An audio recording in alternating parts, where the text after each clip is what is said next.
All right, welcome in everybody out there. Thanks a lot for tuning in tonight. Hope everybody had a really happy Thanksgiving. We got a fun show lined up for you tonight. Going to be a lot of fun, talking about a lot of crazy topics and cool stuff.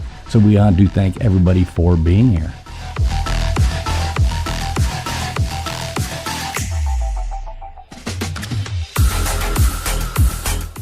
As usual, we do have our philanthropist, our rich lady, the one who flies all over the world in her multiple jets. How you doing tonight there, Gutters Pub? I'm doing good. How you doing, Mr. Fools? Doing good. Just stuffed up on turkey and, that kind of stuffing and things like that. So, doing grand. Awesome. Once again, with us, we have the mouth of Houston, LW. How you doing tonight there, LW? Hey, everybody. Good to be back. I hope everybody had a good Thanksgiving. I just got back from my Thanksgiving dinner, so I'll be nice, fat, and happy for the show. Yeah, you probably fall asleep about halfway. I'm going to blame it on the turkey, not us. There you go. And our token mad scientist up here with us. How you doing tonight there, Old Man Builds? Doing great, man. Looking forward to all the callers that call in tonight. Well, as always, we're good to have you here. Joining us again this week, we've got the Doug with the Window Bros in here. How you doing tonight, Doug? Doing great and excited to be on the show. And to echo Old Man's, excited to hear any kind of call-ins. I think it's going to be interesting and a lot of fun. All right, that's what we're here for. Always hoping for a good time. And, if you're looking for a good time, you probably found it here. Otherwise, go check out the bathroom stalls at your local truck stop. So we'll get started here in just a moment. Everybody, hold tight.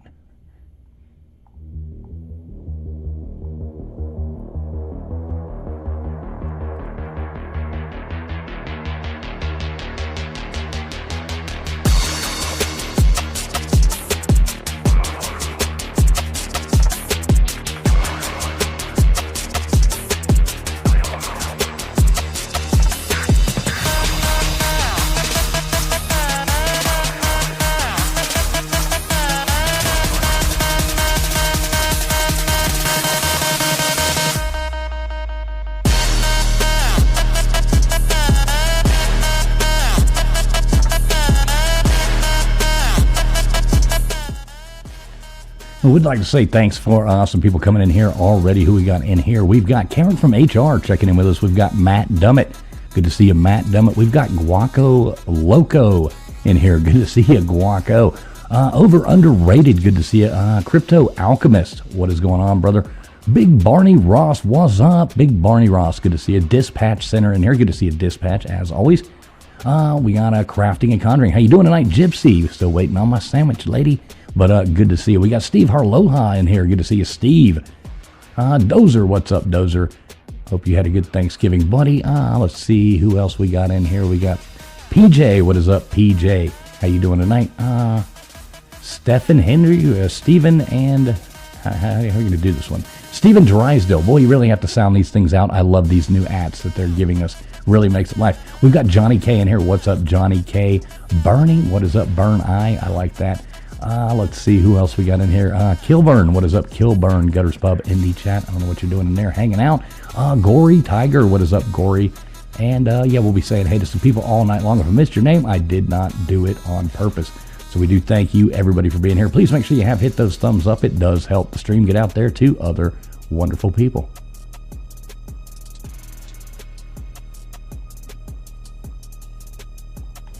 You're listening to the ASN Podcast Network.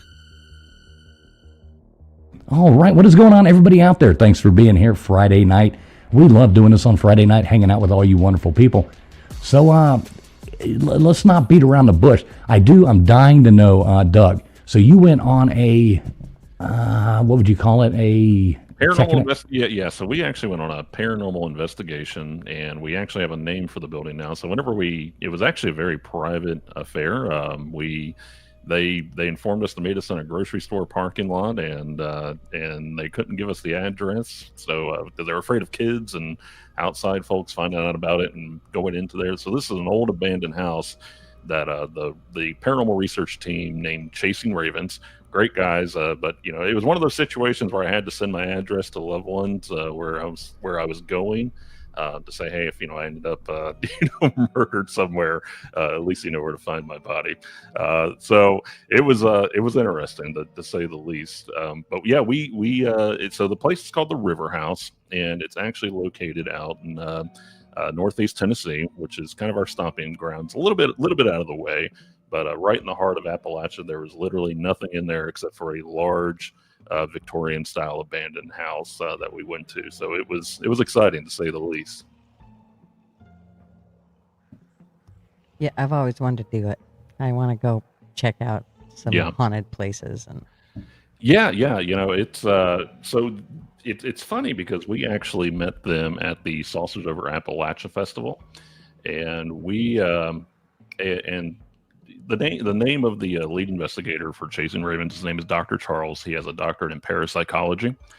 And for those listening, parapsychology is essentially psychology, but within the realm of paranormal. So it could be anything from, and a lot of folks have that confused when they think of parapsychology. They think that it involves just strictly discovering ghosts, when in reality it's studying dreams and why you're having the certain dreams that you have. It's studying a lot of kinetic energy, or if anybody has psychokinesis, those are all in the realms of parapsychology. So Dr. Charles met us at the Saucers Over Appalachia Festival, liked our stuff, and he said, I really like you guys because I want you guys to kind of debunk this location that we do our research at.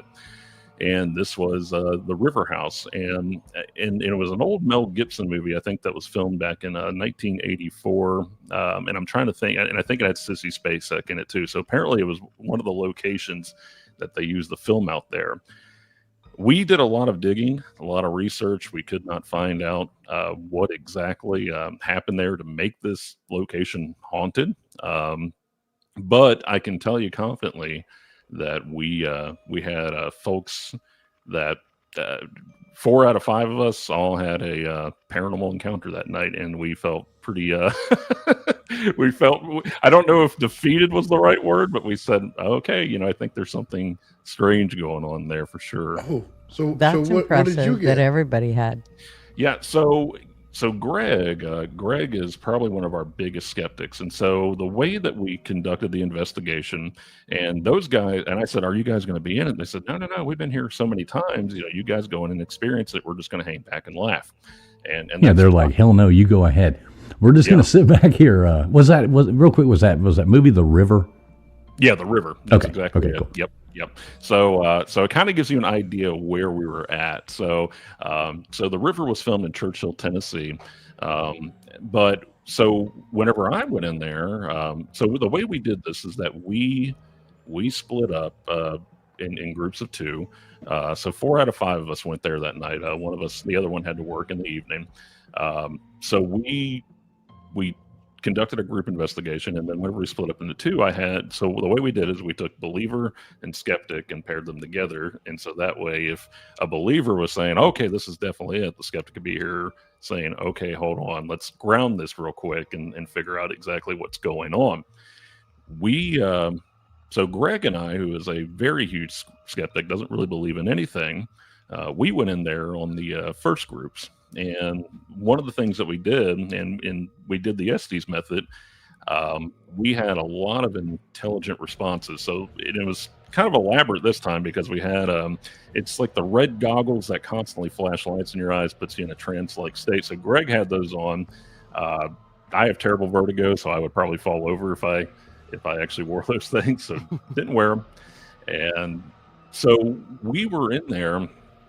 And so the team's outside along with Chasing Ravens. They're screaming through the window, and I can hear them. And I'm trying to record, and I'm saying, "Hey, you guys need to keep it down." And at that point, my spirit box picks up, "Be quiet." And then Greg, who's in the other room doing the Estes method, says, "Silent," and screams that out loud. And so I walk in there and said, "What the hell did you just say?" And he said, I said, "Silent." And I said, "Man, so it happened simultaneously." And we actually linked it in the chat tonight, but we also, we're still going through all the footage and all the EVPs and trying to break that all down. John said for the first time he actually felt a touch in there, and felt it, go up his leg and into his left arm. And he said, I feel really weird right now. And at that moment, Chasing Raven Spirit Box says, I enjoyed that. And it was way too coincidental. So the Don't thing they have that a word for that? yeah, they do. And so we call that non-consent. Consensual. Yeah, it comes with a few years in prison. Yeah. So, I know, but in the paranormal world, I think there is like there's a word for it. Like, and I don't know. Like, I'm not sure. Uncomfortable was the word John used. And he said that's the first time anything like that happened to me. But yeah, it was very very interesting. And what we found was that the house was sitting on essentially a bog. So as you walked through the yard, you were constantly sinking in the mud. You were constantly sinking in the water, and there was there was nothing electrical in the house at all. So we went in there. We checked every plug-in. We checked every form of electricity. We were getting nothing on EMF. We were getting no electromagnetic frequencies, no radio frequencies. We put everything in airplane mode. But what we found was that we found a water line that was actually conducting energy outside. And it was one of those strange things where we all sat there, about 3 a.m. and we said, well, what are we looking at here? And what are we thinking? And we're all thinking, 4 of us all had an experience, and, you take the Euroshrine where we deem that not haunted by our definition. And so now we're in the location where we say, okay, this very rarely happens. And that's the things that we look for when things actually do happen. How do you conclude that? And what we felt like was that there was nothing malicious in there. There was nothing in there that was, scaring us. None of us felt uneasy at any time. If anything, it felt like the house was playing with us. And the one thing that we kind of honed in on was all the moisture in the house and sitting on that bog. And the house almost seemed to remember a lot of things and respond to it. We unfortunately we did not get it on camera, but we had Christy and John freaking out because I said a ball just rolled out of the room. For me, it was, and again, I didn't see it. I demanded that thing happens, but we even had the spirit box actually say Greg, while Greg was in the Estes method, on my spirit box, not on his. So I actually heard that audible, got that on camera as soon as I opened the door that the spirit box told me not to open. So it was very interesting. The way we felt about it, though, it's almost like if you plant a seed in water, and it's a very interesting experiment. So if you have just a sunflower seed, you put it in a bowl of water, put it in your freezer, you're going to come back with a sunflower, ice in the shape of a sunflower the next morning. It's a really remarkable thing that water retains memory, and that's. I would encourage anybody to try that theory out. But the way we thought about it is almost if you take the seed of energy, which is the house, and you plant it in this bog, that was the only thing that we can kind of conclude is that the water line outside, which was the only conductor of electricity and any kind of current, seemed to remember. So we almost felt like the house itself, not that spirits were there, the house itself was the anomaly. That's what we kind of concluded on that. Yeah, I would agree with you. Structured water, memory, absolutely. Yeah. And for anybody listening, I would strongly encourage anybody to experiment with that. And water 100% has memory. So, I'm definitely putting a seed in. Yeah. So do I put water in with the seed? Yeah. So what you'll do, take you like a little Tupperware or a bowl of water and put the seed at the bottom, fill it up with water. You don't need a lot. Put it in the freezer. And so the next day, and whenever I heard about this, I said, well, bullshit, I don't believe that. And so I did it. And sure enough, sunflower, it actually came out in the shape of a sunflower. It's remarkable stuff. Talking to Chasing Ravens, it was one of those situations that we had like at the shops in 1910 where, they were laughing at us the entire time because they were like, we told you guys this was, something was going on here.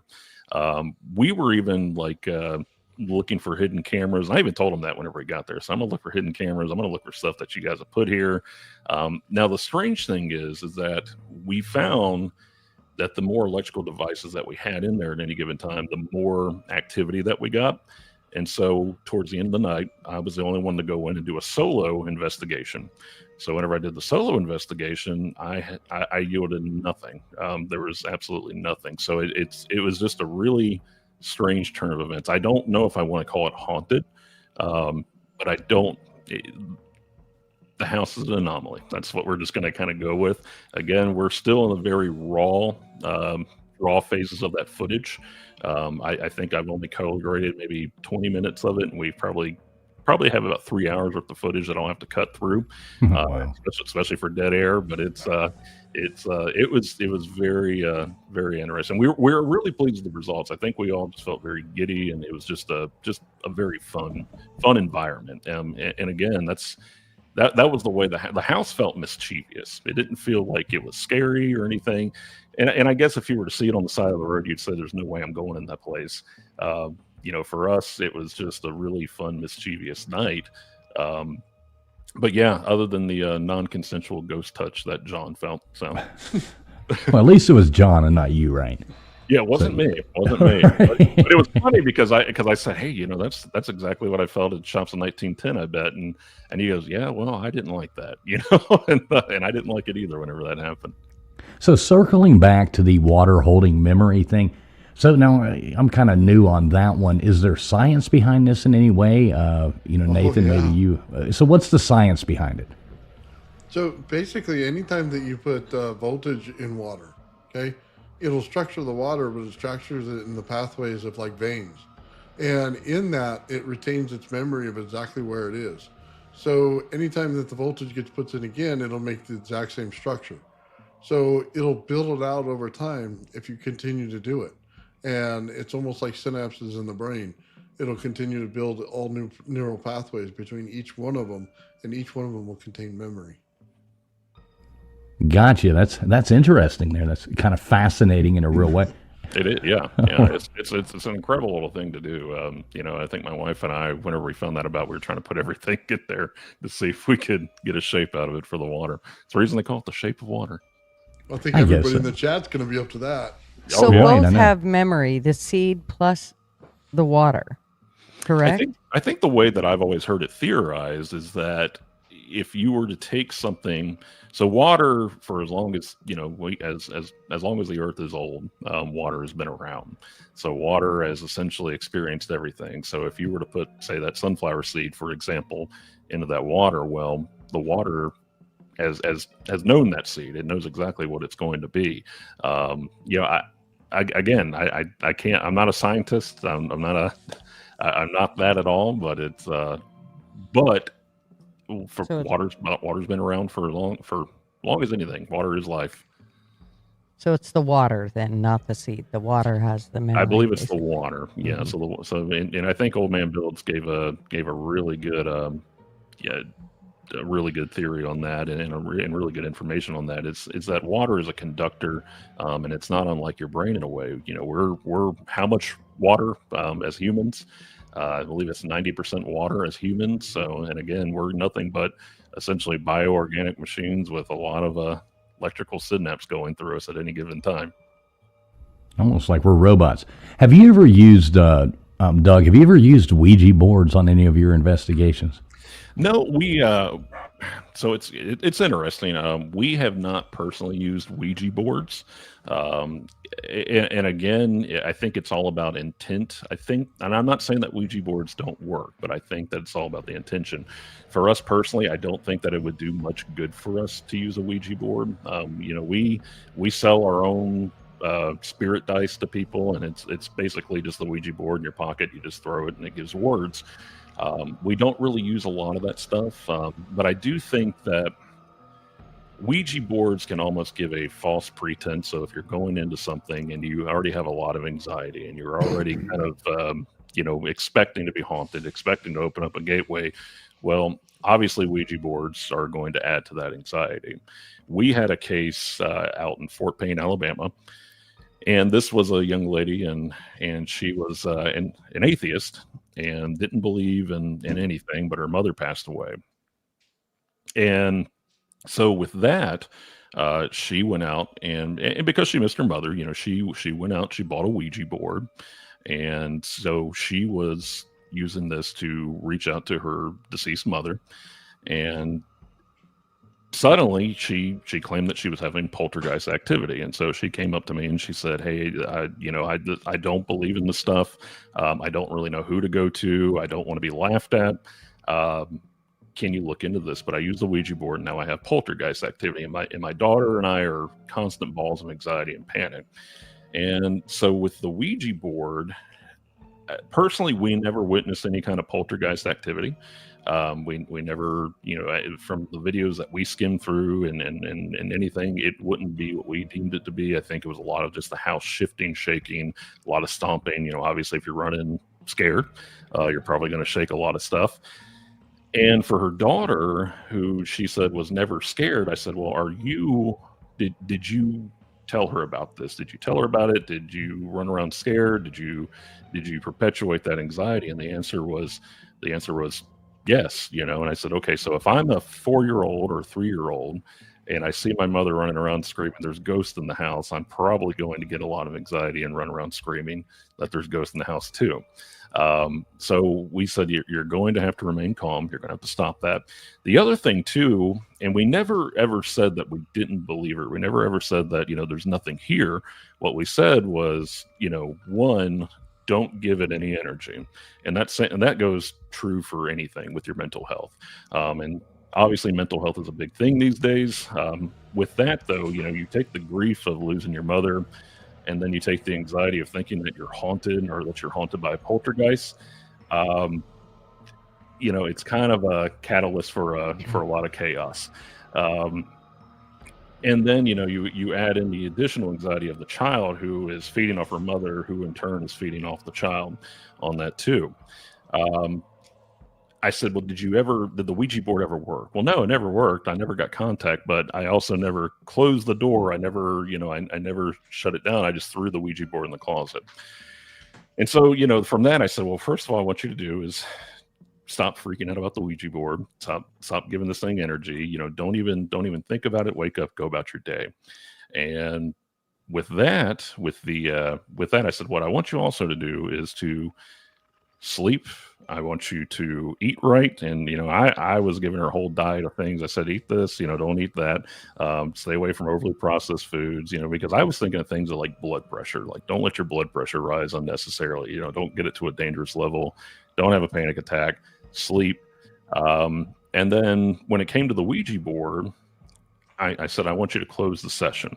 So I said, once you close the session, just say goodbye, just close it. And I want you to cut it up, burn it, discard it, just whatever you got to do. Get rid of it after that. And I promise you this stuff won't happen anymore, but just don't even think about it whenever you do it. About 2 weeks pass, and she goes, you guys are miracle workers. I don't know how you all got rid of the ghost. And it was one of those situations where we said there was never really a ghost there. Like, and the way I usually find out is I think that people haunt themselves more than people are actually haunted.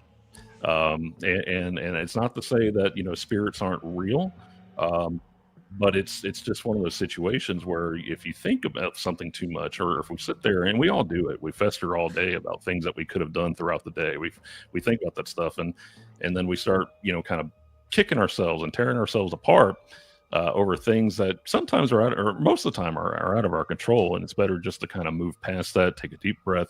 And I'm preaching about it whenever I should be practicing sometimes too. But that right there, Ouija boards for us, we're skeptical about it. Two, I think that, it not unlike, other cases that we've done, you get what you give. And that's a lot of what we deal with too. At the end of the day, Ouija boards were created by a toy company, Hasbro. I think that if you were to use a Spirit Talker app, I think that if you were to grab something that you consider a lucky item, because we all probably have lucky items, and you think, okay, I can't go a day without my lucky item, you're giving that the same energy as you would a Ouija board. I've never seen a Ouija board work without, somebody inadvertently manipulating it. And a lot of it too is just whenever you have multiple people on there and you're all pressing down on it, you're going to shift that thing around. So I think that subconsciously, and again, there's people out there that fake it, but also subconsciously, whenever you're not faking it, you're thinking, oh, I'm going to find a demon or a bad entity tonight.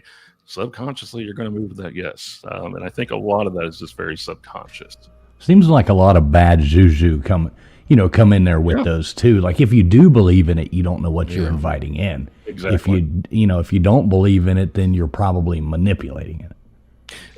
Essentially, it's so funny, not funny and not funny, but I think like the biggest thing that we have to deal with are and again, I think you guys experienced this on your past few episodes, are people that believe too much rather than taking a breath and standing back and actually looking at, what's in front of you. I think most of our social media, we're constantly dealing with people that say, why did you post this? I can't look it in the eyes and I have to apologize to the screen that I'm looking at. We recorded it. I'm putting it up there. It's the whole Robert the Doll thing where you have to say sorry for looking at you, Robert. Robert always comes up, doesn't he? Robert always has to come up. Comes up. But it's but that right there all started with essentially Robert the Doll, and about apologizing to videos that you see or pictures that we've seen. We did a live stream the other night, and we had our crowd, panicking that we should have warned people before we put, Sally the Doll up there. It was, I said, I recorded it, I'm telling you, it's okay. I asked Sally for permission for you, it's, oh man, I gotta give me one of them then. Like, give me the doll guy and the Ouija board. Yeah. And then have my Tesla coils go off. I gotta have it, man. Yeah. I put it in the background in its own little recording area. Mm-hmm. And see if it ever looks at me and says, "What's up, Nathan?" That'd be cool. We did a show about the dolls before, and after Robert was on there, after the show was over, I felt like I needed to apologize to Robert. Yeah. That's the whole thing, I'm sorry, Robert. Every time I say Robert, I'm sorry, Robert. Big shout out to Robert. Big shout out to Robert. He's a friend of the show. Yeah. Robert, they said all that crazy stuff about you, not me. I blame it on LW. I was getting he was putting stuff in the private chat, and I was just repeating what LW was saying. So, so this new location that you went to, I mean, what was like the overall feeling of the location? Like, was there a difference between like from when you arrived as to when you left? Like, how'd you feel upon it walking up to it, as opposed to walking away from it? That's actually a really good question.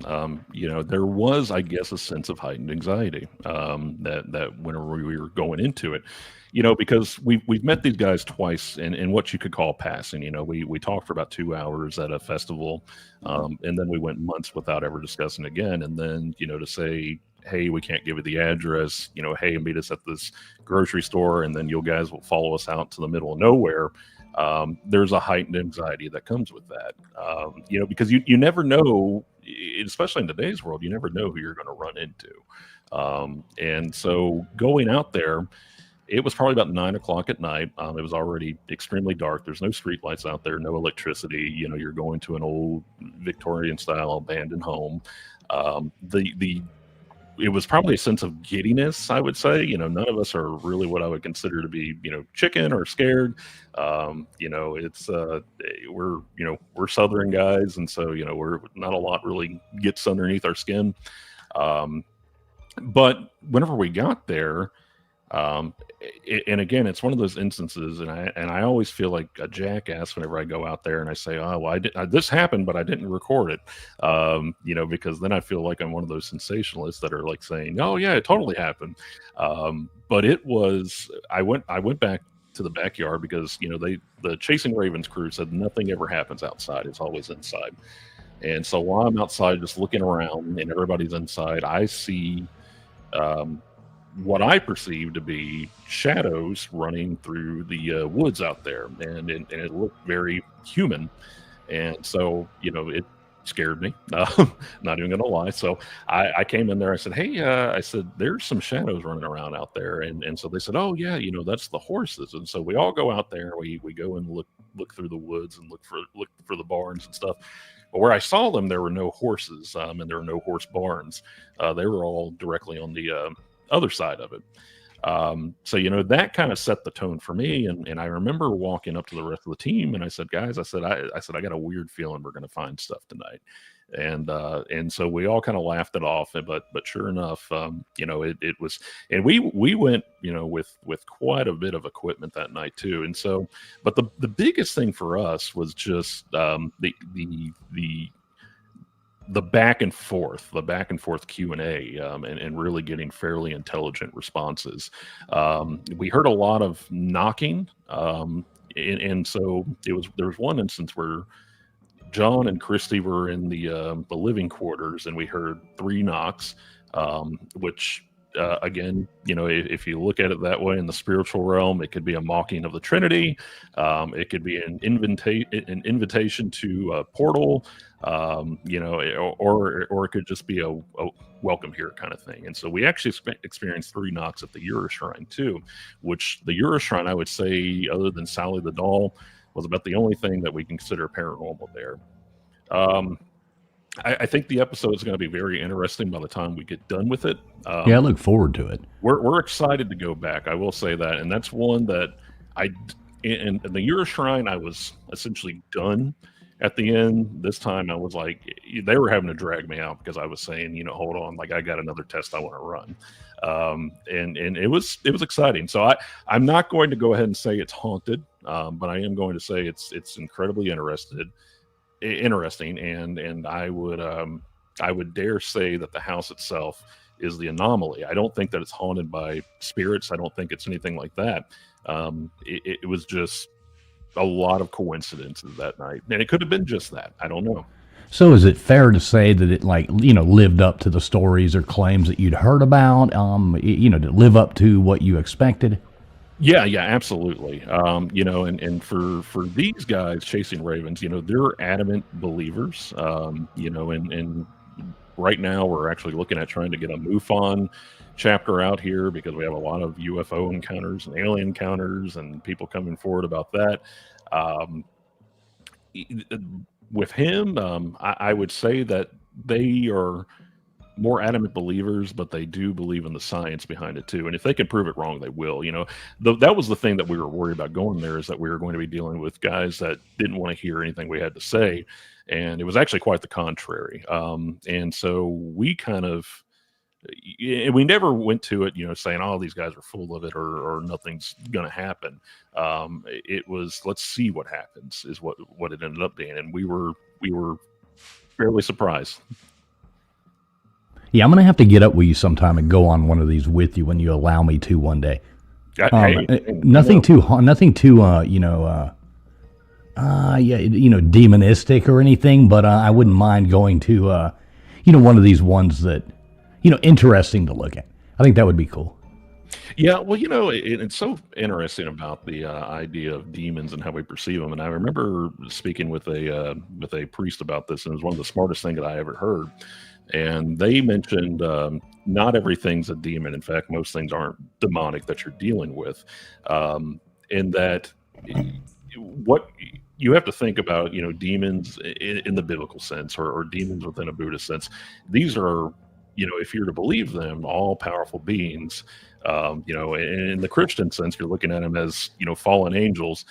Something that powerful is probably not going to come out on a random Friday night and probably mess with you. They probably got way more important things to do. And typically whenever we hear something, come through our spirit boxes or anything like that says, "I'm the devil," we're like, okay, hold up. Why would you be here? That's kind of the way we lean into it. And that was one of the smartest things I think I'd ever heard, is that demons as a whole, especially the more powerful ones, they're probably not going to make time for you unless you're somebody pretty important and you're about to destroy the world. Right. Yeah, I mean, it's Friday night, and Texas is upsetting Texas A&M right now. So I could imagine them being being busy at times. You might be there at the game. I don't know. Right, exactly. They're hanging out over there in Texas. Speaking of Texas A&M, big shout out there to my bubs, Mr. Duggar Fishing, coming in there, $5 super chat saying, cold beer for my bubs. Thank you, Mr. Duggar. Really do appreciate that from you. I can't wait to hear about this new upgraded computer system that you got. I think that'll be cool. You better get rooting to those Aggies, man. Better make a phone call to your buddy Zach. They need some Zach right about now to pull this off. Also, $5 coming in there. Steve Harloha, thank you very much, my friend. He says, I love listening to your channel, and I really appreciate your support for my channel. Much aloha, brother. Hey, thank you very much, brother. Right back at you. Harloha's got a really great channel over there as well. So everybody do make sure you go over there and check him out. Much appreciated. Thank you, everybody, for all your support, whether you're watching on X, whether you're watching on Gutters Pub, Old Man Builds. Let's see, this is going out on LW, and Window Bros, I think, has this streaming out on their page as well. So no matter where you're listening from, we really appreciate each and every one of you spending your Friday night here with us. I got a question for you. Did you ever think like spooky house, we're meeting in the middle of nowhere, driving out somewhere? Did you ever thought to think, do you guys have chainsaws? Like, you know what I mean? Did that ever come in like the back of your head? Like, where are we really going here? Are you talking about if we had chainsaws or if they? If they did, like, what's going on? Are we getting butchered up here in the background? That's exactly what it was. So I remember that night, I called my mom, and that sounds kind of sad, right? Like, oh, I had to call my mom before I went, but it was one of those situations where I said, Mom, if I disappear, I probably got murdered, and you'll probably find my, I'm awful, I said, you'll probably find me skinned, hanging from a tree or something like that, upside down. But it's there is kind of like a weird thing with that. We always try to vet as much as possible. Luckily, I'm able to pull a lot of information that a lot of folks can't. So by the time before we went there, John was already on Google Maps, trying to find this location because they sent us a picture of it, and John's like, hold on, like, you get on Google Maps, I'm going to throw out an address at you. You run it through your software and tell me who the owners are of this place. There you go. And and so we had a lot of that already, pretty down packed, and we were able to pretty much get a pretty good proximity and ping on there. Now, I will say that out in that area that we were in, if Leatherface were going to show up, that would probably be an area. But thank God we're not in Texas or in Tennessee. I keep seeing like a house on Swamp People. Yeah, you know what I mean, with alligators and stuff in the water. And yeah. Well. Thankfully, we're in Northeast Tennessee, so the biggest thing out here would probably be coyotes, or just a random deer that would probably come out here. So I think that we were good in that regard. We're more afraid of the human side of things than we are the random animal. Unless it's Bigfoot, then I guess we're just screwed. Yeah. Bigfoot with a chainsaw. Yeah, Bigfoot now there's a story. So. Next time on the Window Bros. Right, I can't wait to tune into that one. So you ever get any emotional or like physical sensations when you're at these things, like, cold spots or sense of dread or, anything like that? You ever, start sweating randomly or any of that kind of stuff? That would probably be the shops in 1910. If I had to gauge anything like that, that was probably near I would probably equate to close to a panic attack on something like that. Just a really severe sense of dread and almost like I guess a very heavy feeling. The Ura Shrine, I personally did not feel anything. I did not experience anything. But the one thing that was interesting was the dragon table at the Ura Shrine. So with the dragon table, it was decided to be designed with dark energy, and that's how Rick described that. And for those listening, Rick is the Shinto caretaker over at the Ura Shrine, and it was built with magnetite. And they put things like they put pagan symbols into it. They put sacred items into it. They a satanic cult, and then also a necromancy cult came out there and put blood in it. And it's pretty intense stuff. And so whenever he said after they were done building it, they just said like the whole idea of the table just became something too dark. And it was really meant to be a grounding table to almost essentially pull up, what you're feeling. That could be dark energy. And we had 4 of our team members actually sit around the table, and what we did was a cycle of 20 minutes. So you would sit on one side of the table, which was dark energy, one side of the table that was light energy. And the reports were very interesting on that, because what we did was a psych eval during that. So I had everybody draw a clock, ask them a series of questions like, how are you feeling? What do you feel? What are you thinking? And so they went around this table, and what they and so the emotions were kind of all over the place, not crying or anything like that. But in one part of it, John was like, I feel very angry. I don't feel good, and we saw his face flushing. On the other side, we had Casey saying, I feel very mischievous. I feel like I want to get up to no good. And then one side, Christy was saying, I had a migraine, it's gone now, and I'm in a really great mood. So it was, and as they shifted, you would actually watch their moods change depending on the polarity of the table. What we also found was with the magnetite in there, depending on what position that you put the compass on, without, shifting the compass, without turning around everywhere, but just, direct lines on different spots of the table, we found that the compass would point in different directions. And one specific end would actually point directly at the Oni shrine, which was a portal outside designed to essentially keep humans from interacting with the spirit realm. So it was incredibly interesting. And so, and we went with the clocks. It was almost a synchronous experiment in a way. So what we had is on essentially the chaos side of the table, and compared to the other 3 side of the tables, every member of our group actually drew a clock, and the clocks went 1 o'clock, 2 o'clock, 4 o'clock, with the last clock being something completely different. And again, they were away from each other. We kept them private. Don't write anything. So you almost had 1 through 4 with the way the clocks are written on there too. So there was the table was designed for grounding, and it was a conductor within itself. And grounding is a very powerful tool to have in your tool belt for something like meditation as well too. So it was a very meditative experience. But as far as emotions where we're running around scared and absolutely going insane, no, not really. We've had a lot of cases, where it's just really nothing. And then from there though, nothing as a group that we can ever say that's ever happened to us where we've all been, collectively scared shitless, so to speak.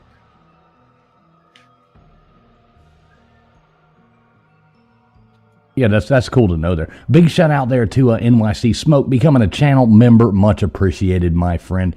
We did have a question coming in here. I think this is over on yours. Gutters coming in here from Fishman saying, what's up with songs being played backwards and very evil words are heard? Super weird to him. One of y'all want to take that? Is that the song? I think kind of like what was it, Stairway to Heaven, where people said you could spin it backwards on the old record player and be like Satan, sweet Satan, and do all that kind of weird stuff. Do you think that's more of a mental thing, or is that actually there?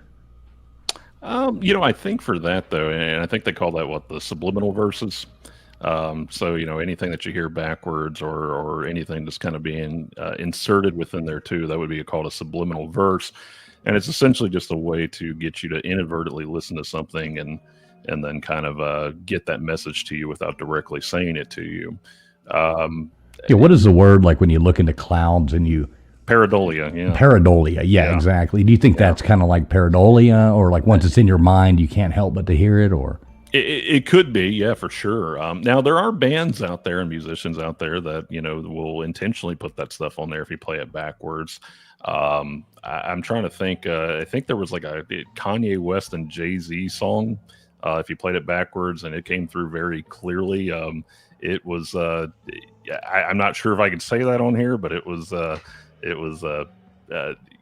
pretty, what I would consider pretty blasphemous on that end. So, but yeah, it's a Kanye West and Jay-Z song that you can actually listen to backwards. I always think it's really funny. I don't know if you guys have seen the movie Little Nicky, but what is it? I think it's I think it's funny movie. I think it's Chicago. Like they play Chicago backwards, and Chicago's Right, like, yes. I command you in the name of Lucifer. Right, exactly.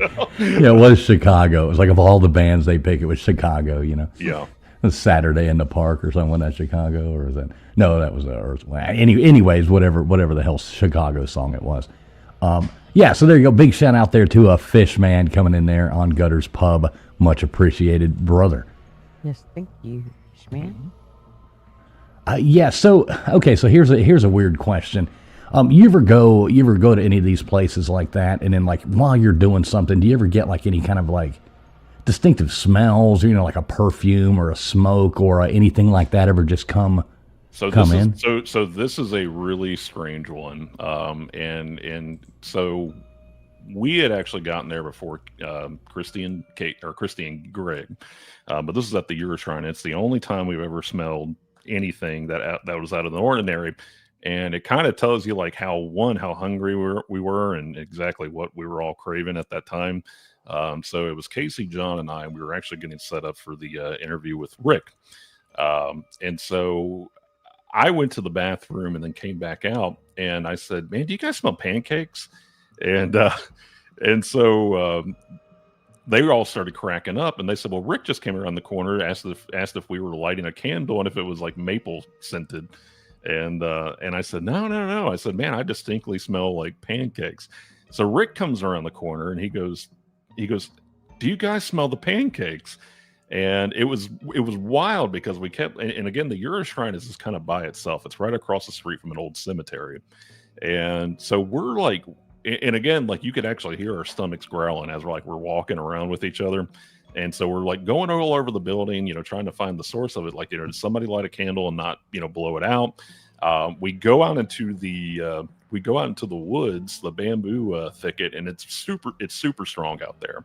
But if I don't like all the things, like, people are always like, "Oh, I smelled sulfur," and "Oh, like, I smelled decay," and "I smelled this." The Winterborough smelled pancakes out in the middle of nowhere, and it was so stupid in a way. It smelled like somebody was cooking them like right in front of us and like pouring the butter and syrup and everything on it. And so whenever the rest of the team showed up that night, we started talking about, they're cracking up at us. And like Rick was like, no, like we smelled pancakes like right in front of us. And it was such a strange time. Otherwise, as far as smells go, we tend to chalk that up where just old building smells, mildew, mold. Right. One thing I will say that was interesting though is at the River House. So while I was doing the Estes method with Greg, the spirit box came through with smell. Well, real quick, explain that method again. Like some of the viewers and stuff might not have any idea what the hell you're talking about. You keep saying that. I'm a little lost myself. So yeah. So the Estes method is essentially sensory deprivation with outside catalyst that feeds you information. So it usually involves wearing noise-canceling headphones.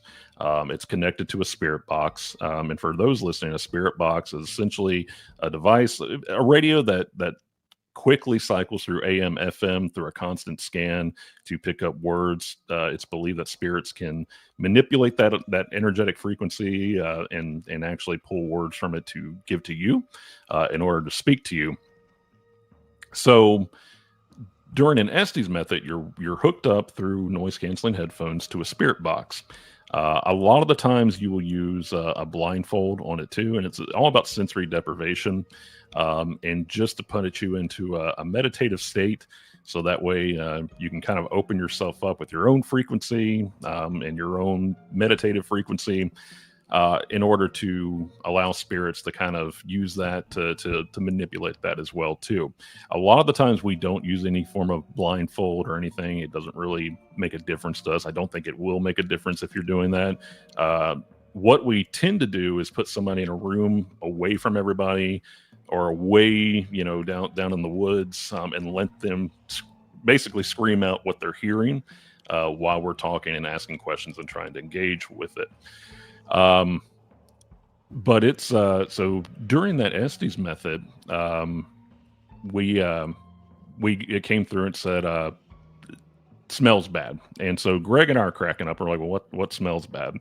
And so whenever John and Christy went upstairs to do their couples investigation, they they ended up going up there and stating, or Christy goes, "It smells really bad up here. Did somebody fart?" And so she goes up to John and she goes, "Did you fart?" And he goes, "No, it wasn't me." He goes, "And I would usually claim it if it were me. I'm pretty sure it was a ghost." It's but we got smells bad on Greg and I, and then an actual smell with Christy. So I don't know. It could have been sulfur. But who knows? But she didn't. And we got that on camera, and it's just a really. Now I think she's your skeptic, right?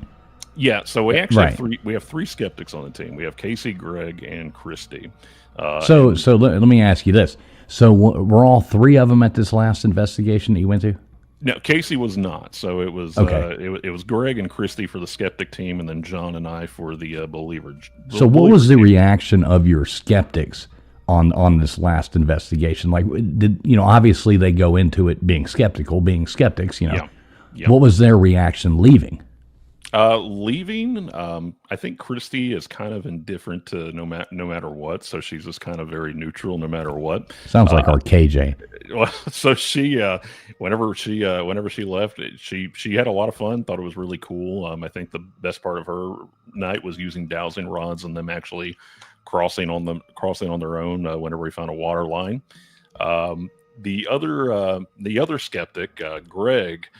That was probably the most stunned or shocked I'd ever seen him, and and I would say if anybody got probably, and I don't want to use the word scared. I don't think he was scared, but if anybody was probably, other than John maybe being touched, had anything close to like fear, I would say that was Greg. But he coming out of the Estes method, and then a lot of the intelligent responses that him and I were picking up, and then the spirit box, saying Gregory while we were up there right before I opened the attic door. He coming out of it, he just was, I said, "Are you okay?" I was like, and whenever he came out of it, it was almost like a dazed and confused look. And just, he was like, "I've never felt anything like that before. I don't think I liked this." And he goes, and he went downstairs to Chasing Ravens, and he was like, I don't really know what to think, but I think that I may believe something that actually happened tonight. That was the general consensus. I walked away, having a blast and having fun. Personally, nothing, I can't say anything other than having intelligent responses happen directly to me. But I would say Greg and John probably got the most feedback on that. So when you smelled the maple syrup, I mean, I noticed somebody up above was like, "I just got hungry." How do you not get hungry? I went to the other night, so it's kind of a quick, funny story. I'll make a short story long real fast. So I got done, of course, Mrs. Fools the night before Thanksgiving. She's like, "Can you run by Walmart real quick and grab something?" So the night before Thanksgiving, Walmart is hell, just in case nobody else knew that. So I got done there, and it was like 9 o'clock by the time I get out of there, and I'm like, "Well, shit, I'm starving. I don't want to go home and ask her to cook." So I went, and I'm like, "Well, I'm going to stop at a Huddle House." I don't know if people know what a Huddle House is. It's kind of like it's like a Waffle House. So I went in there. I'm like, "I'm going to grab a burger." But boy, when I walked in the door and smelt that syrup and smelt like all that kind of stuff, I had to eat breakfast. So I can imagine the smell of maple syrup while you're out there in the middle of the woods doing a haunt. Question here for you from the Audio Authority in the chat. Says, "What kind of audio equipment are you using to record your EVPs with?" Yeah, that's a great question. So we use we use a combination. So the way that usually works, we have a Sony digital recorder, and we will use that as we are recording everything else, just to see if it picks up anything on that end. We also have a digital transcript recorder, and so while we're using that the digital transcript, it can actually write out what we're saying in real time, and you can see it on the screen. And so that way, if anything pops up on that end, that we didn't say, it would be a transcript right there. And then the other way too, obviously digital recorders are typically your old-fashioned methods, and they're old-fashioned for a reason, because they are tried and true. I think that if you're going to catch anything, sometimes less is more on that end. A lot of the times, we probably have our most luck using what they call our Hollyland mics, and they're lapel mics that we wear. They're hypersensitive. So we have four sets of those, and then we have two that are noise canceling, and then we have two that pick up surrounding. So it's Hollylands. We also have a boom mic. So there's quite a few recording methods. So usually, whenever we go into editing, it's a pain, so but on that, I'm usually having to navigate, up to 6 tracks of audio just to see what comes through and what doesn't. We don't get a lot of EVPs. I think it was funny because we actually found one potential EVP at the River House, and it actually turned out John just had indigestion. Was what we were picking up for that night. And then otherwise, I think the most EVPs we've ever gotten were at Sinzabal Tunnel. I thought that was we had one where it was what was very clearly a little girl's voice come through, and that was one where Casey, who's probably the most skeptical out of everybody, he actually, whenever I sat him down, because he was like, I don't believe any of this. Like, dude, you're full of it, but I love doing it with you, but, you're full of it. And I love that attitude, though. Yeah. At least they like doing it. Yeah. Yeah. But it's, from there, though, I let him listen to that. And so that was a combination of just the natural recording, which, and that was just raw, unfiltered audio to isolated vocals, to isolated with slowdown, and the isolated with slowdown was probably the most unsettling, and that's the only time I've ever seen him just throw the headphones off, and he went out to my kitchen and made a margarita. He was like, I did not like that. I don't want to listen to it. So I think, as far as the Windobros go, I think we all are kind of believers in EVPs now. It's very unusual. It really is. And I would encourage anybody, we have a lot of EVPs, on our pages and our socials. It's very interesting stuff. I think that we had one go viral on Reddit, which that was 50,000 listens, and then we got deleted because they claimed that we faked the EVP, even though we're usually going out there and trying to find the fakes ourselves. So wait, you mean Reddit has standards? I mean, it's weird with Reddit, and I think Reddit is probably the most chaotic, and I don't know if I don't know. The words that I want to use are probably not the words I should use. Let's put it that way. Right. But it's with Reddit, it's so crazy because where we shared it was to a group called Ghostly Encounters, and we put it in there and we said, here it is, take it what you will. And this was one where we had an EVP call us assholes, which I think I talked about on your show before. And it said these guys are such assholes, and so then immediately after that EVP it goes so fucking rude. And whenever we played, I love that. Yeah, we played in reverse, and then you could actually, and so kind of going back to it, whenever we played in reverse, we actually had a female voice that was really distorted. But whenever we reversed it, it said, "I'm lost now," and we threw that in there. And I mean, I can't. The amount of downvotes of just us saying that we were faking and not legitimate or real. And I said, guys, I put it in here because we laughed about it, because obviously ghosts think that the Windobros are assholes. So yeah. Yeah, that's pretty awesome. Big shout out here to Fishman coming again over there on Gutters Pub. It says, y'all seen the Tesla car camera ghost videos? I have not seen that, but I'm intrigued now. Yeah, I haven't either. I'm going to have to check that out. Those are pretty interesting. Now, I think that we were able to do a little bit of digging on the Tesla vehicles and look at that too. So I watched one Appalachian one where a guy was driving through and all the brush and branches were hitting his windshield, and it kept showing up as human beings on the Tesla camera. And that's pretty much what it was. It was just the branches actually looking very, very humanoid. through the Tesla camera. So it was actually showing that on there too. We did have somebody offer to drive us through a graveyard with a Cybertruck, which we have yet to take them up on that, but it could be interesting. Graveyards, we've never really experienced anything in a graveyard. Yeah, that's pretty crazy. Anybody out there who's not subbed up to the Winda Bros, do go over there and do that. I know Nightbot's been dropping the link over here on my channel. Anybody else channel who he's on, if you could possibly drop the link, because we do have people listening on multiple, I don't know, we're streaming out 1, 2, 3, 4, 5, 6, 7, 8 to 9 different locations right now. So yeah, there is a lot of people watching on different ones. So anybody drop their link if you're not subbed to them. Super cool content, and good friends of the show over here. So we are always glad to have them on. And we do thank everybody out there listening, no matter where you're watching from. Thank you very much. Please make sure you hit that thumbs up, subscribe, and do all that fun stuff.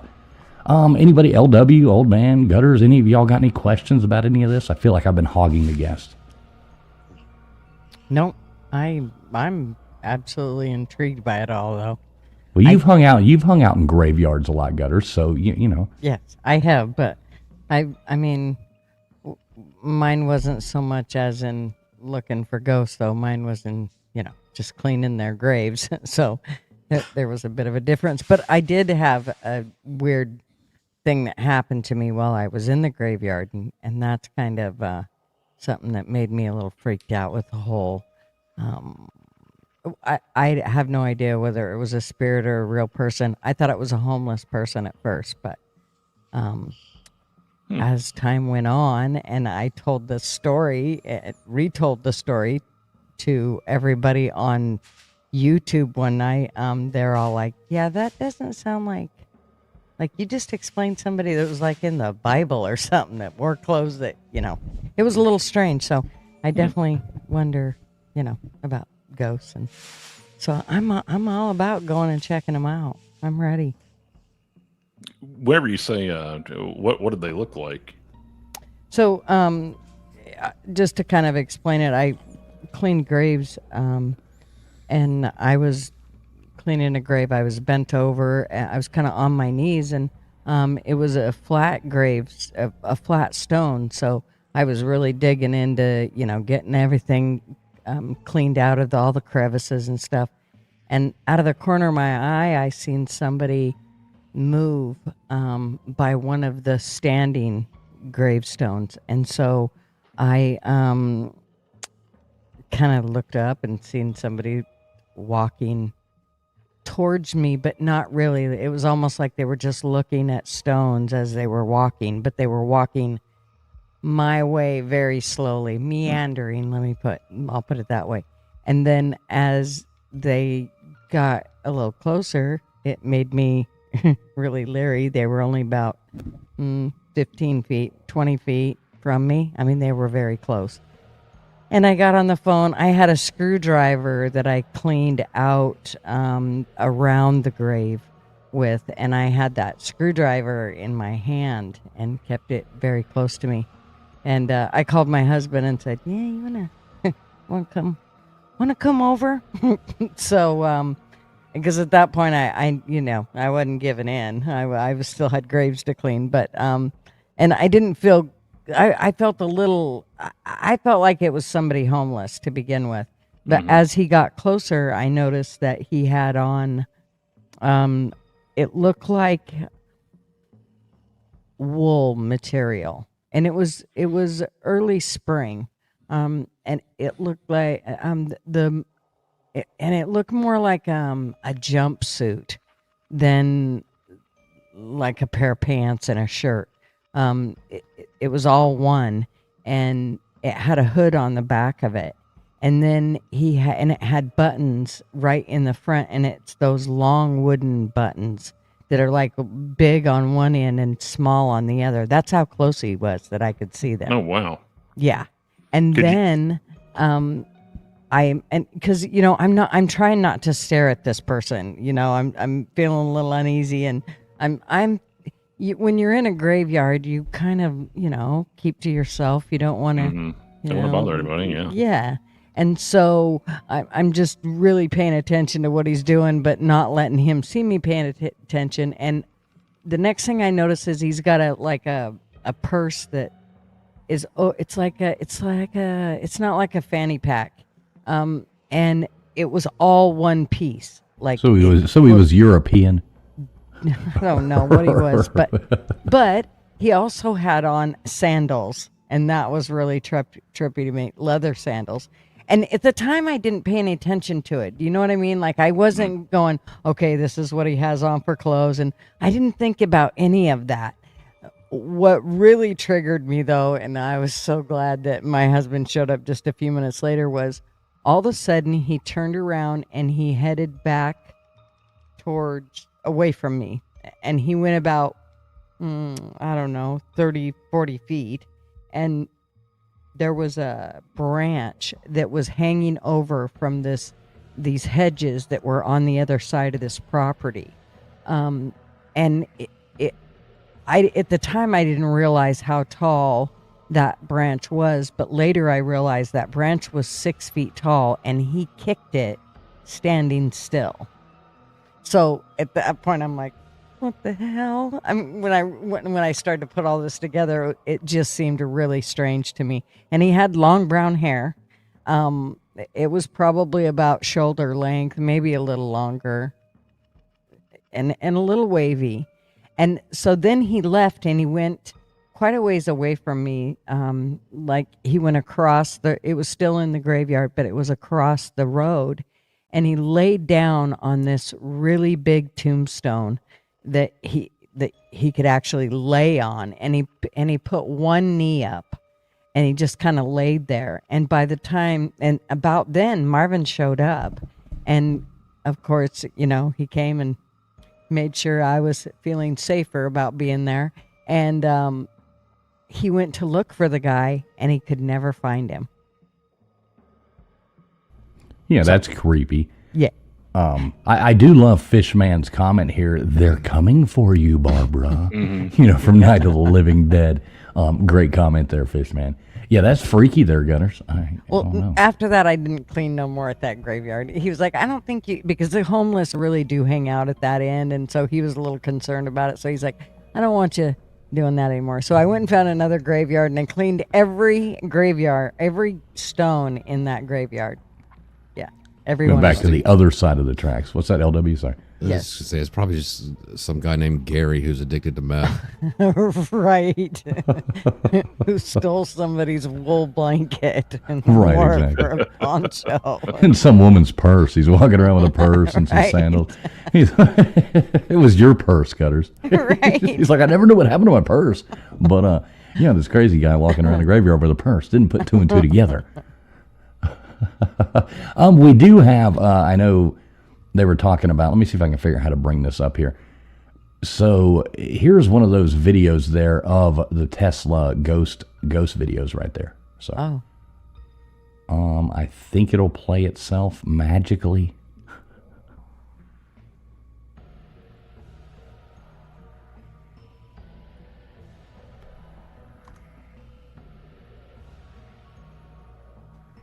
Oh, I think I have seen these before.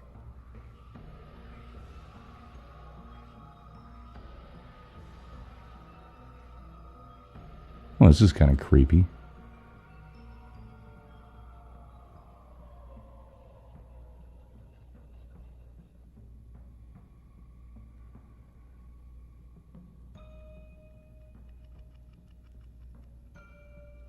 So this is oh wow.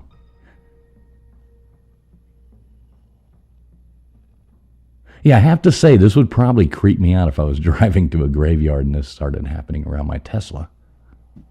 Mm-hmm.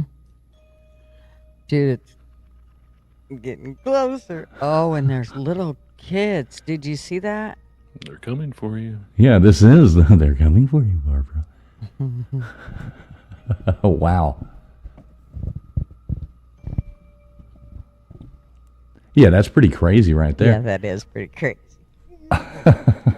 I wonder what the logic in that is, or how you would scientifically explain that. I don't know. The only thing I could think of is that there are a lot of those figures on there that would, stay in the same position even though they appear to be walking. So, like as he was driving, or as they were driving, you would essentially have like that one walking figure in that area, still at the same proximity. So I don't know. It could be the fact that he was passing tombstones, and it could be light reflections coming off of there too. So if he had his headlights on, if it was reflecting back, it could have been picking up that, hey, there's something here on the side, which would be tombstones. That would be the only explanation I could probably give to it.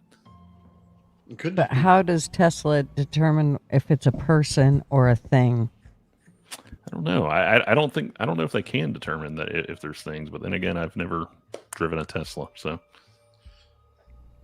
Yeah, I don't know exactly the science in that. Do you, Nathan? No, everybody puts off a magnetic field, but I doubt they're picking it up. It's probably crappy software. You saw the big wiggly line in front of the car, right? I mean, it's saying that, hey, we have a giant line in front of the car as well. It was like, I don't know, the length of two people. There's no reason for that either. You don't have that in front of a car. You didn't attach that to your front bumper, so. Do they use LiDAR? That's exactly what I was looking up, and it says no, Tesla production vehicles do not use LiDAR. Instead, they rely on a camera-based system, which Elon Musk has long advocated for. Well, he built it. And so from suppliers like Luminar, so fleet validation vehicles that gather ground truth data to help calibrate and refine the performance of its visual-only system. So apparently it relies only on vision. Well, it says by using a complex AI-powered vision system that analyzes images from multiple cameras to create a 3D map of the car's surroundings. Mm-hmm. I don't know, Gutters, why don't you go buy one and just we'll figure it out. I'm not getting in a Tesla. Come on, you can trade one of your airplanes in and get probably 2 or 3 Teslas. I'm not getting in a Tesla, thanks. No thanks. Yeah, that's what I was. So. You and Gary the meth head can go drive around in the graveyard and tell us what happened. Right, exactly. I think his name is Matthew. Right, Matthew. So I'll tell you what we'll do, guys. You want to go on ahead and drop the link if anybody does want to call in. They are more than welcome to. After the whole James ordeal, we currently do not have our call-in number up because we're having to redo that after all that nonsense. But I'm going to go on ahead and drop that in over on my side. Everybody's welcome. All you guys are welcome to drop that in as well. We can bring one person up at a time, but if anybody would like to call in, give their thoughts on any of this or add to the conversation in any way, you are more than welcome. So I'm going to go ahead and drop that over here. So I'm actually pretty proud of myself. So it says right here, Tesla cars can pick up humans because their cameras and sensors are detecting and interpreting reflections or unusual shapes. So it's usually light reflecting off, such as tombstones can appear as people due to the light reflecting off of it. This is a common glitch in the software that is designed to err on the side of caution and is often mistaken for paranormal activity. Yeah, there you go. Makes there sense. you go. Debunk. Boom. All right. Well, I did drop the link there. I pinned it to the top of my chat over here. If y'all want to do the same, that would be cool. Anybody wants to call in, give their thoughts, anything like that, tell us a cool story, you are more than welcome to. We've got that open, and we do appreciate everybody being here once again. Please, everybody, do make sure you hit the thumbs up button. It does help. Now, you're streaming this out, too, over there on your channel, right? Right, Doug? I am, yeah. Yeah, cool. Now, how are you doing that? Are you doing it through StreamYard, or are you doing it? Yeah, I did it through your StreamYard. Oh, cool. So, yeah. So I remember you guys telling us the first time we came on we could actually realize that. So, yeah. But, yeah, we are live on the Window Bros, so. There we go. And y'all make sure you sub up Window Bros. I know I got Nightbot dropping their link throughout. So everybody do make sure. I think your channel's growing. It's growing. I like it. Yeah. We're almost about to hit 400 subscribers. Nice. Yeah. So we've come a long way pretty fast. Yep. On the YouTube side, yeah. Yeah, that's always good. It helps getting out and doing things. Like we always like to invite people over here. Come on the show, do things like that. And it goes out to a lot of different platforms. So I hope we helped out a little bit in that process. Absolutely. No, we've been incredibly grateful for it too. So. No, we like having you on here. We appreciate you coming on. Yeah. We do appreciate it. So yeah, anybody wants to jump on, you are more than welcome to. Like I said, we can bring one person up at a time. Otherwise, we'll just sit here and BS a little bit more. Yeah, Lord knows we like to BS. I'm looking forward to any call-ins tonight. I'd love to hear something weird and spooky. A little bit of UFOs theory. You know what I mean? Yeah, UFOs. Yeah. So speaking of UFOs, Nathan, how's your anti-gravity thing working out? You getting any further with that? Oh yeah. Basically, we compress the gas in order to create the field around it, so it actually will blur in the sunlight. So it's like a high voltage Tesla coil when you really wind them up, but it's in reverse because it's using the impulse of the center of the Tesla coil. So, but the effect is the same. So you get this nice blurry field on the outside, man, that kind of goes around. It makes you really get in there, but it has a use for it because it structures the gas all the way around in very tight spheres.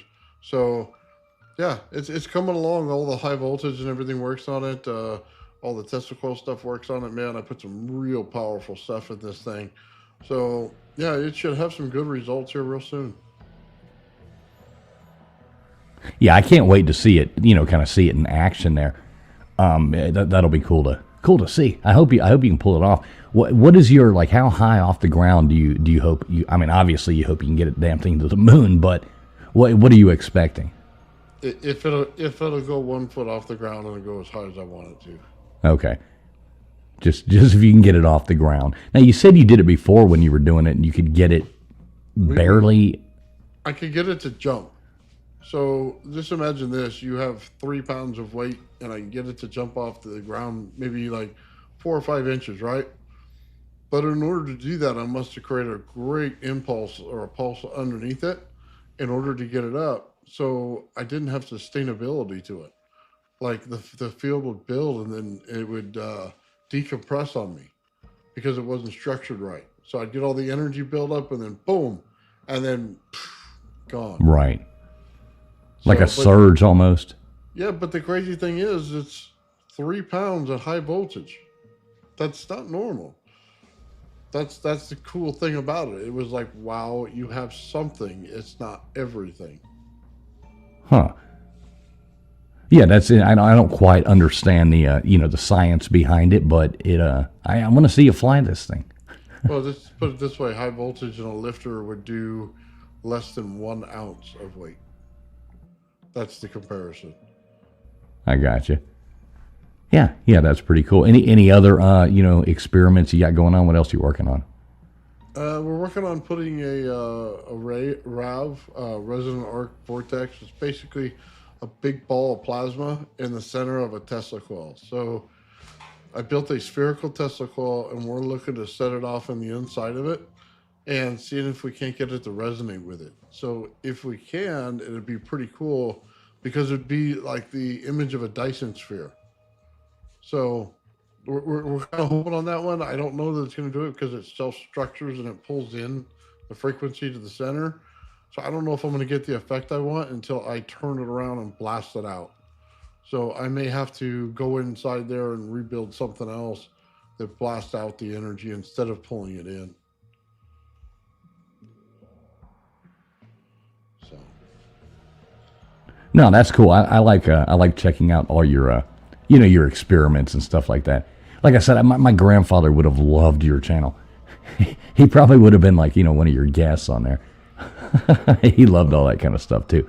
Well, we got some cool stuff, man. We actually converted, I want to say this, it went from gas to light to plasma to crystal, all in a conversion. So we're able to convert between all those mediums, one to the next, which has not been seen in science yet.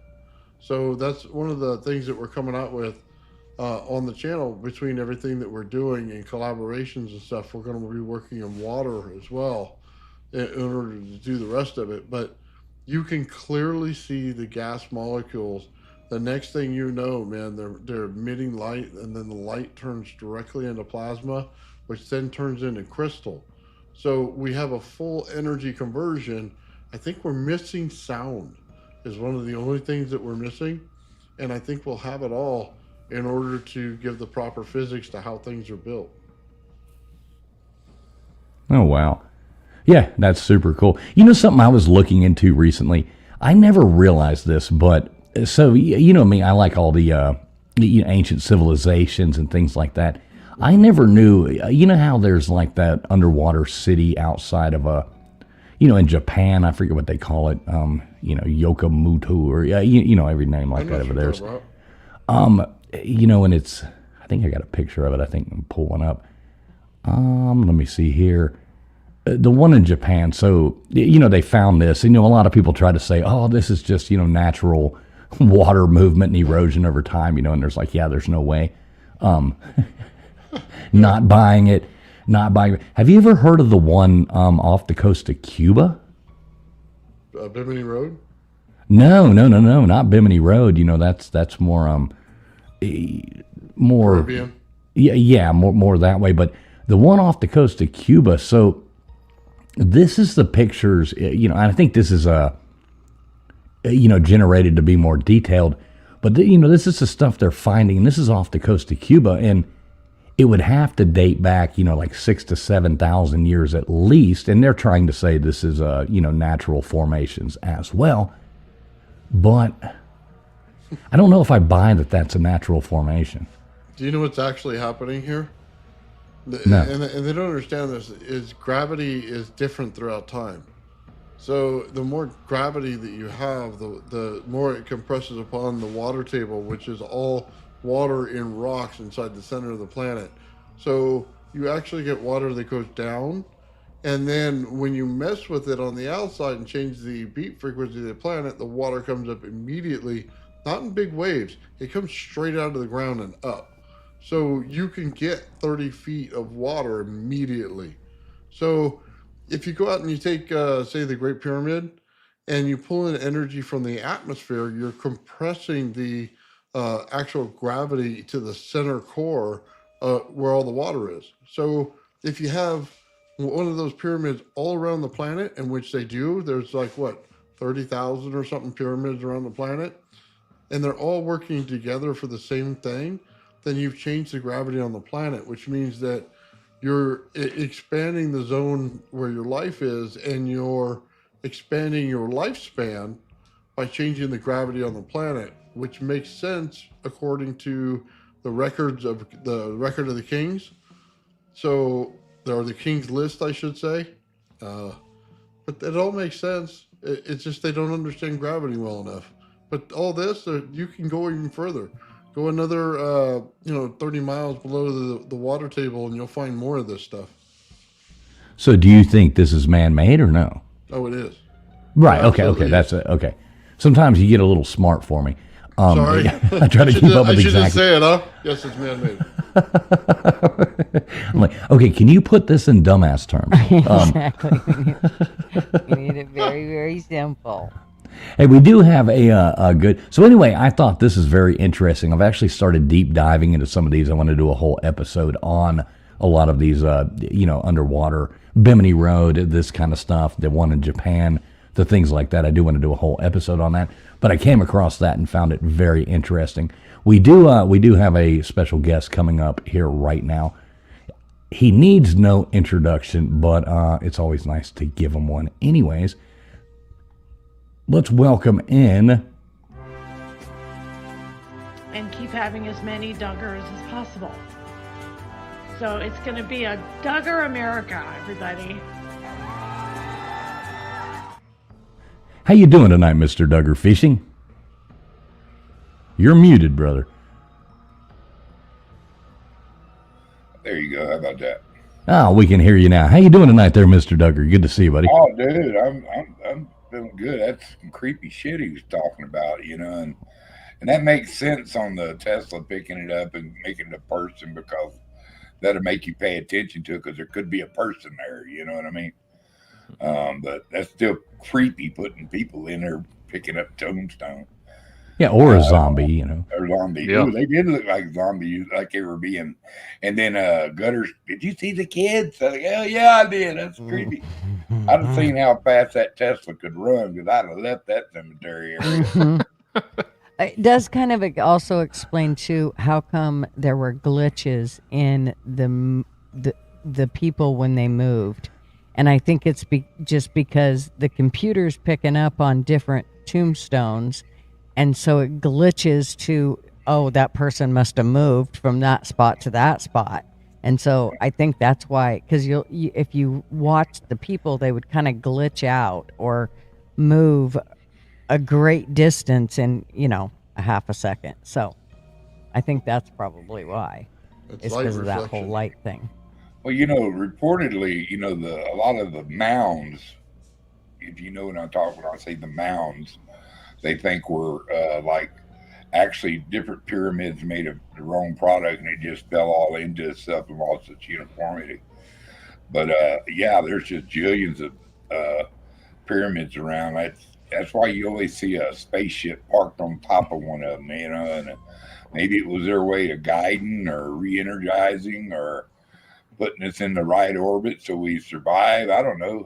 Who knows, man? But I got one of the most fascinating things to me are those Nazca lines. Y'all, I know we touched on those in an episode. We were looking at those, but those Nazca lines are like, that to me is one of the most fascinating things. Like that big dragonfly. Yeah, and in the way that it just looks like, it looks like a modern day airport or a city grid with streets and then all the designs that you can only see from up in the air. That to me is like, how do you, they try to say, oh, well, they just did it, and it's like, wait a minute, they would have had to have figured that out somehow. And, those things like that are the biggest, fascinating things to me. You ever look at those, Doug? Yeah. So, I'm sorry. I was looking at the comments on there too. So, and I think that they were talking about, yeah. So as far as like cities go, and one thing I'll say about like, pyramids, would be the, I think that they found brass in some of them and copper tops for them too. So there's ideas that they could have been conducive. I think my tinfoil theory is that we've been advanced throughout the thousands and thousands of years of time that we've been through. And I think it's kind of like the Icarus effect. We fly too close to the sun and then we reset. Right. Eventually, I think that whenever people think about like the concept of, and I know I'm kind of rambling here, but the concept of like end times, I think that we've had advanced civilizations, and whenever we say, the world's getting ready to end, I think it's almost like the world as you know it. So I think it's just incredibly fascinating. And whenever we talk about, I think Duggars mentioned the idea of, aliens parking on top to re-energize. I don't know. It's funny that you guys brought this stuff up because I was actually watching video footage of an astronaut that actually circled the moon. I think he said 45 times. And he mentioned allegedly, but he had mentioned that because I said, well, do you believe in aliens? And he said, he goes, well, of course I believe in aliens. We are the aliens, which I thought was kind of a very interesting concept. And if you think about how advanced we are and how we get to a certain point only to essentially implode, and you look at all the constant wars we've had, the end of certain civilizations, the end of the Aztec civilization, the Mayan civilization. I don't think it's I think that we're not giving ourselves as a species enough credit of what we've been capable of in the past. Yeah, I'm a firm believer we've had many resets. I think we've gone far, and I even believe that. Not believe, but I will buy into the thought process of the ancient Egyptians didn't build the pyramids, they found the pyramids. And they built onto the pyramids or used them for what they wanted to use them for. You look at the Sphinx, for example. Obviously, it was altered. That head was altered. There's no way, it's been chipped away. It's been carved to look like something different. It's got the tiny head with the huge body. It was probably a huge dog head or something like that, and it didn't fit in with what they wanted. So I think our civilizations have reset, fallen. You look at our houses now, in 1,000 years, it would just be dust on the ground. Yeah, I think if you look at the integrity of certain things, like, we hear folks say, "Oh, they don't build it like they used to." It's Right.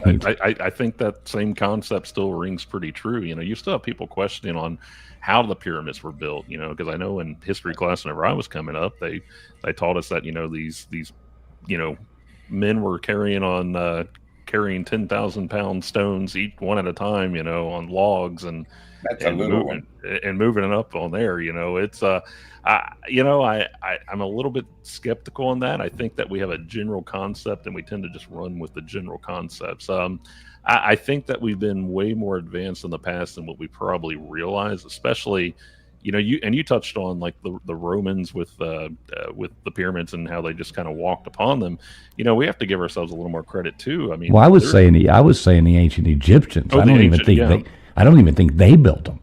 I mean, Yeah. when I say I don't think I could buy into that theory, I guess, so to speak. Yeah, and we look at the ancient Sumerian texts about like how this tech was given us at any point in time. I can put on my tinfoil hat with that a little bit. It's I hear about it, and it's so funny. Like in this day and age, well, I can't get internet out in this area, and there's still no plumbing in this area. But Yeah. you look at ancient civilizations with running plumbing and it's just to me it's fascinating. Like to me what that tells me is that we don't give ourselves enough credit for our ingenuity, and two, we probably don't know as much as what we actually think we do. One of the biggest conspiracies I like to look at in that kind of a situation on the rise and fall of civilization stuff. Take it for instance, us coming out of the Civil War. All of a sudden, we just started having these big jumps, and in the '50s, all of a sudden, there's a spacecraft up there in Roswell, and then we take another big jump in technology. Just think about since the Roswell, when they started talking about the Roswell stuff, how fast everything went. Were they, reharnessing stuff that they in rebuilding stuff?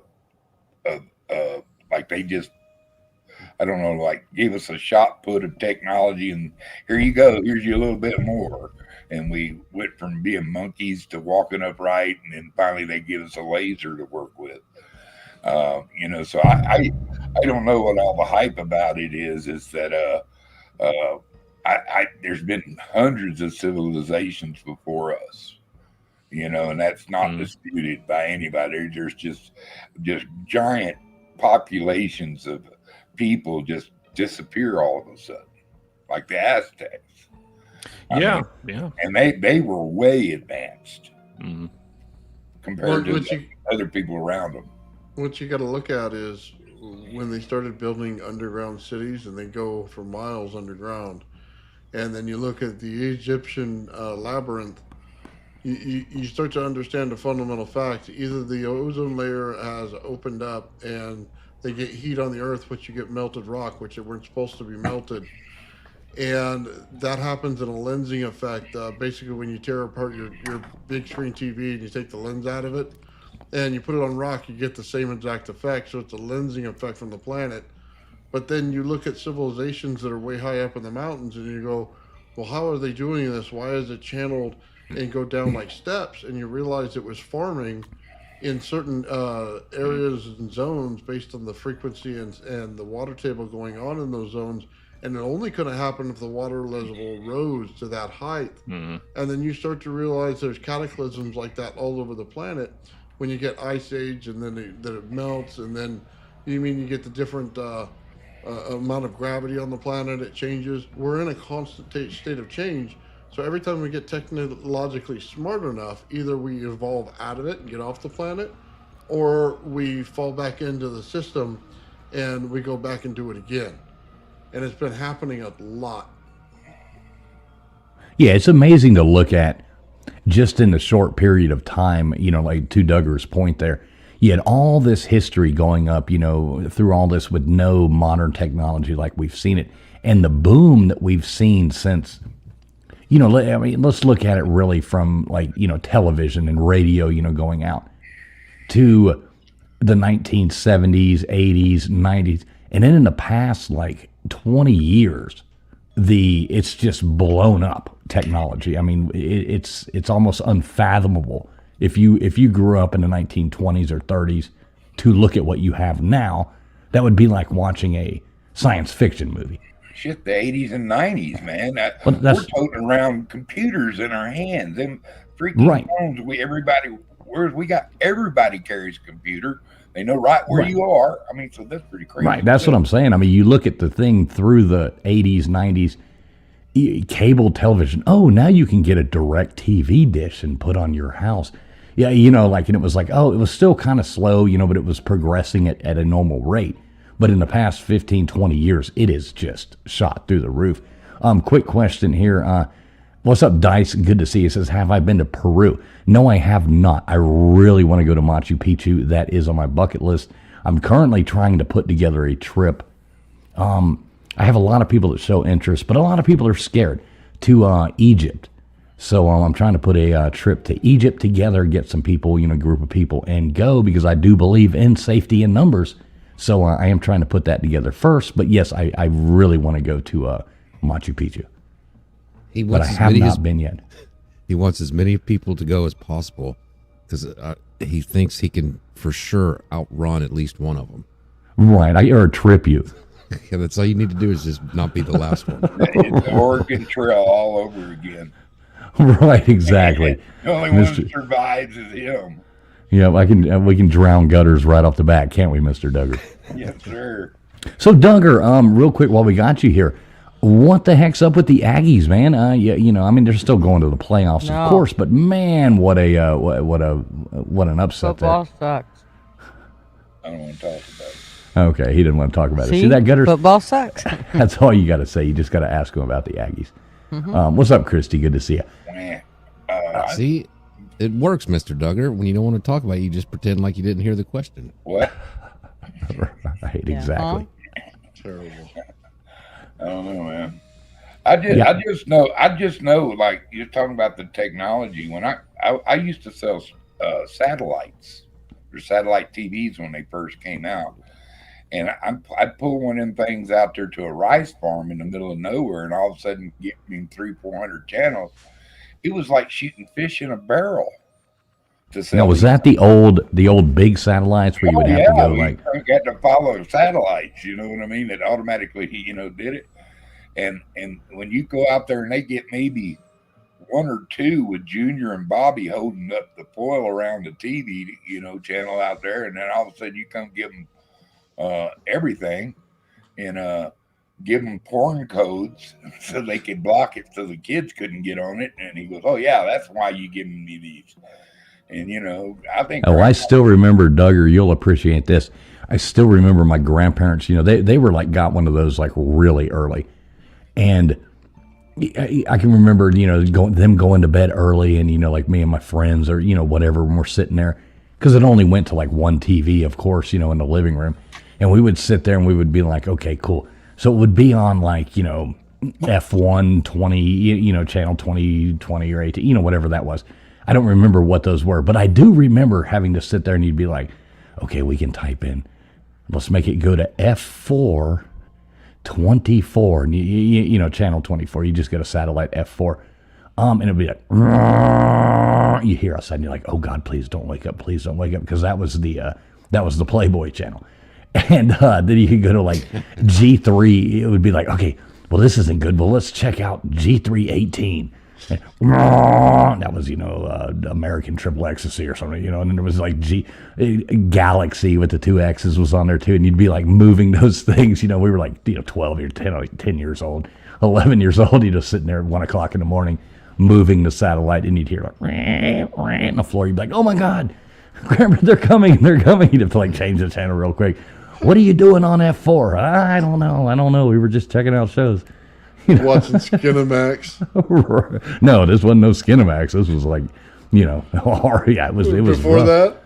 Oh, this was like hardcore. Yeah, on the original satellite dishes, it was just there. You remember that, Duggar, right? He's muted, but I'm sure he does. The whole neighborhood knew y'all were up to no good.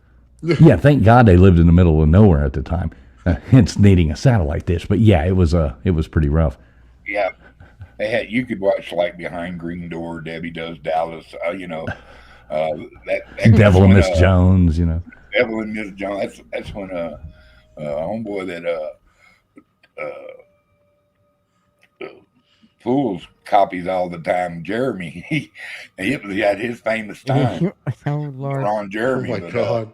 But Oh, literally, Lord. what I was saying to my point on that I was making about that is, like, they had better TV than city folk. You know, and all of a sudden, and you're reaching up into the sky with this big satellite and you're beaming down a signal when 10 years before that, it was just still black and white TV. Well, I've always there heard weren't no remotes. The kids were the remotes. You know, so I mean, we've come a long way in a short span, and I think I think we got a care package from another planet, and they're just kind of like, well, let's try them again. How many times we've been through that same game? You know, they come and build us up. We didn't turn out good, and they burn us down again. You know, they hit us with another rock, like that one floating around that's supposed to move on its own. Oh yeah, 3 IOs. What were you trying to say there, LW? I was just saying, you know, I've kept up with conspiracy theories for a long, long time, and I've always heard, you know, on the old Art Bell show, even with George Norrie. And I remember watching Alex Jones, you know, in Texas in the mid-'90s on his little access show and local radio channel shows and stuff. Always having former government employees, like everything. They had a lot of people on there who would talk about the government's always 40, 50 years ahead of what we know. So, like, whatever technology came out in the 2000s, they were already using themselves in, you know, the 70s or whatever. So that's also a theory, too, I've heard a lot, which makes a lot of sense. I could buy that. Well, and to your point, that's why they use those, you know, in 1969, that's why they were using those lawn chairs with the wrapping on the lunar rover, and we didn't see them until, you know, the late 70s. You know, we had to have those. Hey, we do have a cool ghost video in the back up here. So let's check this out real quick. See what this ghost video is. I think it'll magically appear if I talk about it. There we go. Look at that.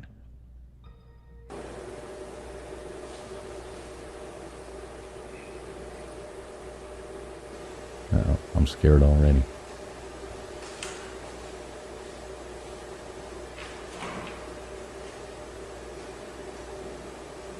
What in the world is that?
He's cranky.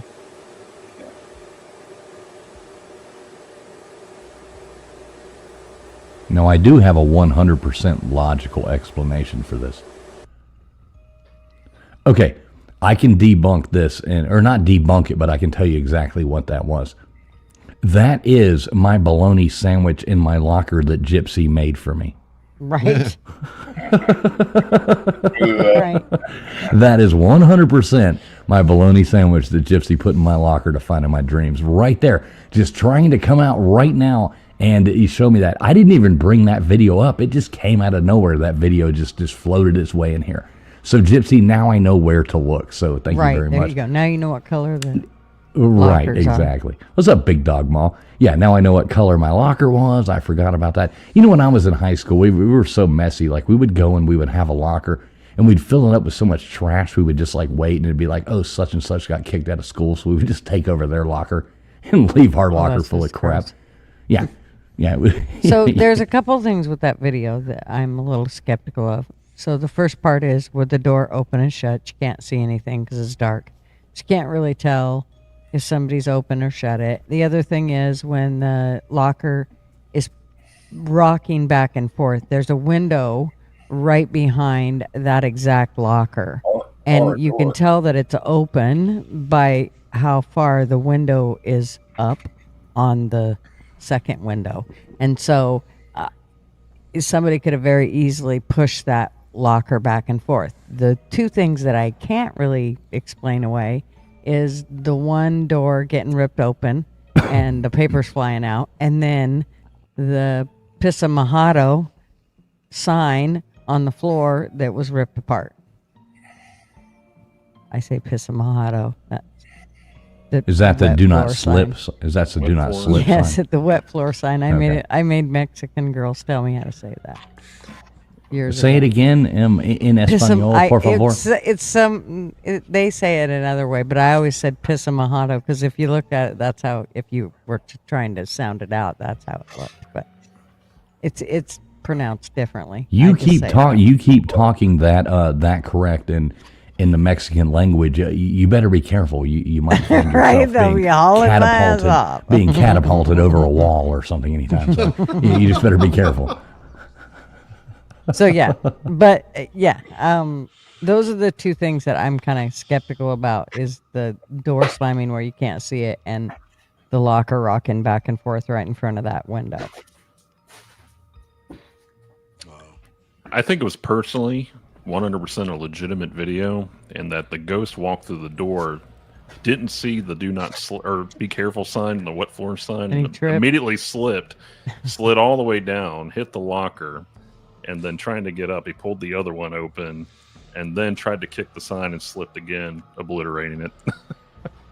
Well, Mr. Duggar is my YouTube lawyer. He also does specialize in bird law. Mr. Duggar, should we reach out to that ghost and see if there is any kind of lawsuit they could look into? Because Doug does make a good point here, saying that, maybe they didn't have that sign written in whatever language the ghost spoke. Well, Ghost-anese. his name is Doug. I'll forgive him for that kind of a question, But no, you don't fuck with ghosts, man. Mr. Duggar is creeped out. Right. That is a creepy video. I mean, I always do look for, how they could have done it. Obviously, fishing line, random things like that. Things can be set up, but, I mean, there was a lot going on in that. I would say the big giveaway for me would be how clean the footage actually looked for surveillance footage, and then I personally I believe that it was a staged video. Mm-hmm. Yeah, definitely staged. And where's the creepy feeling? Where's the guy standing there that felt like he got touched when he wasn't supposed to get touched? I mean, yeah, you need that. Yeah, you need that rubbing in there, or else you ain't getting the feeling. Yeah, along with the okay, but EVP explain the Pissa Mojado sign. Well, that could easily be done with easily done with fishing line, and you just yank the son of a bitch. I mean, if you can actually deconstruct it enough to where it can actually stand up like that and have something just to pull it, it reminds me of the. Yeah, it would come apart. It reminds me of I don't know if you guys have ever seen the Elmo balloon that was apparently haunting a house, and what they and so it was actually the way they filmed it. I believe that they actually had it walking up the stairs, but if you reverse the video, you can watch the foot actually with the trajectory of the foot. If you reverse it, it actually looks like somebody is actually pulling it down by the foot. So the foot's not actually moving up and down the stairs. I can tell you, green screen is an amazing thing. And then there's all kinds of magic erasers with film editing these days. Mm-hmm. Well, and now what's really scary is with, so in the past we've been able to break down, just like you're doing, break down videos and look at things like that. as this AI thing keeps going further, nobody's going to know. I mean, we already didn't know what to believe with, black and white, videotapes from surveillance videos. AI is going to completely destroy any credibility or you'll never know anymore. In 5 years. They're really going to go to the moon now. Oh, yeah, they are. They're going to have a dance party up there. It's going to be the new Ibiza, but we're not invited. That's I right. think James. They're going to be there in the, what is the Sea of Tranquility, the new Ibiza beach party. And, none of us are ever going to get to go, but they're going to be partying down there. So James I think James is the last of the trolls.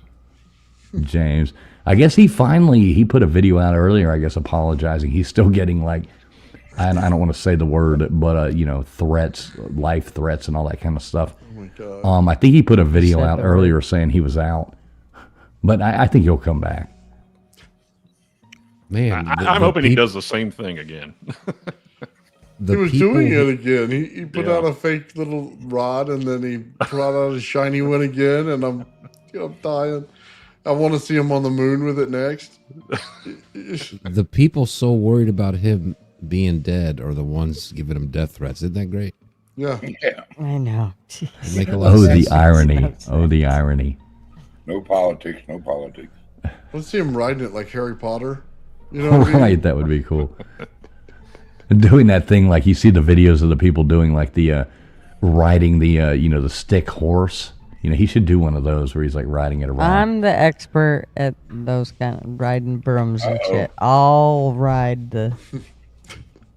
Yeah, Gutter's typical woman. She wrecked her broomstick 5 or 6 times before she even got her license. So, well, it takes a little getting used to. You weren't supposed to ride it in that way. That's not how witches ride it. Oh, right. And here we go, folks. We always end up in the gutters. Thanks a lot to Gutters Pub, but we do love her over here. You started it. We do love her over here. I was just talking about riding horses, and Jesus Christ, look where we've gone with this. Are you kidding me? We're taking an RV to the moon.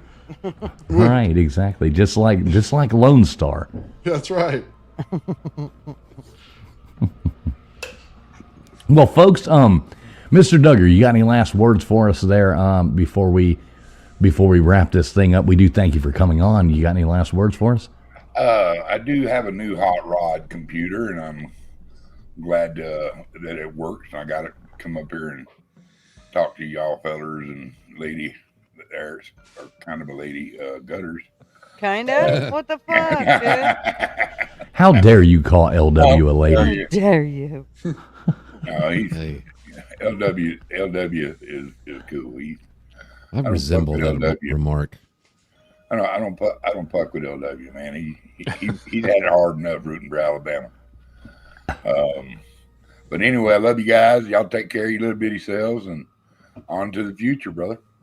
Good night, Mr. Duggar. Love you too, Bubs. Everybody do make sure you go over there and check out Mr. Duggar Fishing. If a mod or anything like that could drop that in the chat, that would be awesome. Pretty easy to find, though. It is fishing, though, 2 E's, not an I. So Mr. Duggar Fishing, go over there and check him out. He does some cool lives late at night sometimes. Go over there and check him out. Mr. Duggar, love you, Bubs. Thanks for coming out. Doodly-doo. All right, there we go. Mr. Duggar Fishing checking in with us. Love that guy. So, Windabros, what do you got going on this week other than, I guess, you're editing that video? Go on ahead and tell us about it, whatever you want to plug. That is the extent of it right now. We don't have anything crazy coming up, but that's usually how it goes for us. We usually get a lot of last-minute cases or people wanting us to come and or cross-examine or look at things. Right now, we're just in the editing process, which that's on me. I've taken kind of a week off from the social media side of things, and then I'll be kicking it back in gear probably this week. So I would say be looking out for our River House episode, which will be out within probably about 2 weeks, if I had to say, give or take. I do every bit of the editing and all the audio for that. And then from there, we have a couple of authors that I'll actually be releasing those episodes probably within that same time frame. and that will be them discussing. One was a former paranormal investigator, while the other one actually told me about a story where she was being haunted by her deceased grandmother, whom she had never met. And I would say that was a story that gave me some goosebumps. I'm not going to lie about that. And another one about shadow people, which, again, I had a little bit of a run-in potentially if I wasn't going crazy that night this past Saturday. So those things creep me out. Those shadow people. It's weird, and we fall into like the whole tinfoil hat going on, but it's almost like an interdimensional lapse kind of scenario. I think frequencies are a crazy thing. Energy is a crazy thing. So I don't know if what I'm seeing are ghost or if I'm smelling burned toast, that's a problem. But it's very interesting. I like it. All right, guys. So, listen, we got to hang tight for one more second.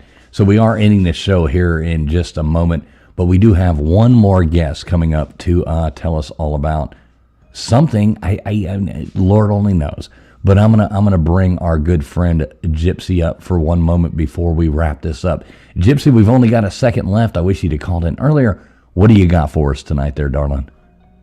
I hope you realize that the only reason why you have not found that sandwich is because you have not been going to bed hungry. So smoke a doobie or two, go to bed hungry, and go look in the right damn locker, because I've already put it in there 3 times. Oh my God, I'm gonna really have to take your advice on this. Doctor's orders, right? I'm gonna be like, Dr. Gypsy said this is what I needed to do.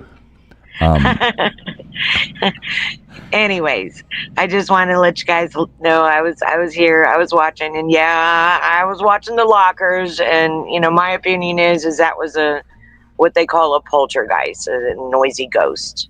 I know some of you guys don't want to believe, but whatever, to each his own opinion.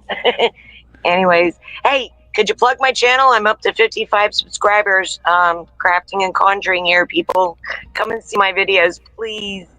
Woohoo! Well, why don't you plug your channel? I'm going to give you 1 minute. I want you to tell everybody why they should go and sub up to you, because I have, obviously. I've watched every one of your videos. But I'm just talking to the new people. Right, so go on ahead. You got 1 minute. Plug your videos. Okay, well, we are a variety show, a bunch of local artists and crafters. We put a combination of crafting videos, traveling videos. There's going to be Sasquatch hunting videos. It's just been really bad weather over here on the coast of gutters snow. Conjuring videos where I do a lot of pendulum readings. There's going to be a lot more stuff coming up as soon as I get done with the flu. I've still got that runny nose thing, so it's kind of hard to do a recording when you got to stop every 2 minutes and blow your nose. So be patient. We're working on it, but it's a variety show. We try to avoid the politics, but when I talk about the government, I talk about all of them. I don't delineate between none of them. They're all in one lump sum when I talk about the government. But yeah, come and check us out. Like I said, it's a variety show. Share and just stay tuned. All right, so tell everybody as we keep going. All right, tell everybody what you're at. I see Big Dog Mall's dropping your link there, or dropping links there. Big Dog Mall, if you would drop Gypsy's as well. But there you go. And Start over. Conjuring. Start over. Crafting and conjuring. Okay, very easy to find. Crafting conjuring. Yes, I'm really glad you kept it simple. So yeah, Gypsy, I know where to find that sandwich at. So thanks for coming up. You need to come up earlier next time, but we do have to wrap this up. But Gypsy there, good friend of the show. We really love her to death. I didn't want to step on Duggar's toes. Well, he might have liked it. So true. I'll remember that next time. Anyways, we'll see you guys next week. All right, Gypsy, thanks a lot for coming up. Bye-bye, Gypsy. Bye-bye. Thanks for coming. And don't forget the rest of the prescription that she told you. Roll it tight. I will not. Smoke it well. I will not. Yeah, my short-term memory is bad, but I wrote it down. All right, so Window Bros, we're all looking forward to your new thing coming out. Tell everybody once again exactly where they can find you at. Yeah, so you can find us at the Window Bros on all social media. So TikTok, Instagram, Facebook, YouTube, Spotify. We're the Window Bros. That's it, and you can find us pretty easily on there. And we have a link tree, and you can actually find all of our socials fairly easily there. Right, and it is the Window, like WENDIBROS. So the Windy Bros, WENDIBROS. Y'all sub them up. I'd love to see y'all get to 500 subs. Get to monetize your YouTube channel. That would be super cool because I love you guys' content, and it's been a real pleasure getting to know you. So likewise, and like we always say, if you got a boo, you better call a bro. There you go. I like it. Got a boo? Better call a bro. I'm gonna have to get me one of those T-shirts. Have you made them yet? Yeah, we do have a few T-shirts. So all right. Well, maybe I'll trade you. Maybe I'll trade you a Traveling Fools one for one of those. Sounds good. When I come up there and go on a hunt with you. LW, you got any last words for us there, brother? No, it's fun. Glad everybody showed up in the chat. Thanks for everybody on panel for having a good time, and appreciate the 2 callers. It was fun. There we go. All right, LW. Always a pleasure having you up here with us. The Mouth of Houston right there coming at us. Old Man Builds. Plug it away, baby.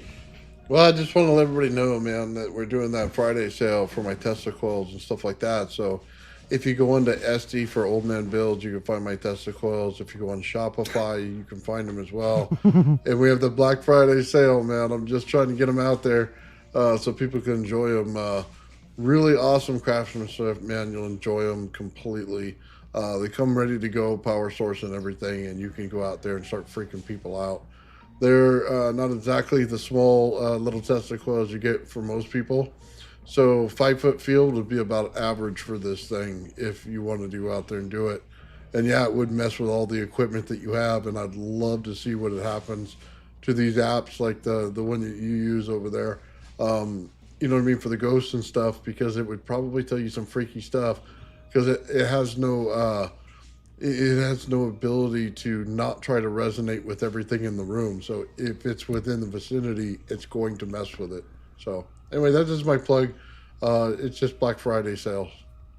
I really want to get one of those from you. So I am going to be a purchaser of one of these. I don't know if it'll be tomorrow.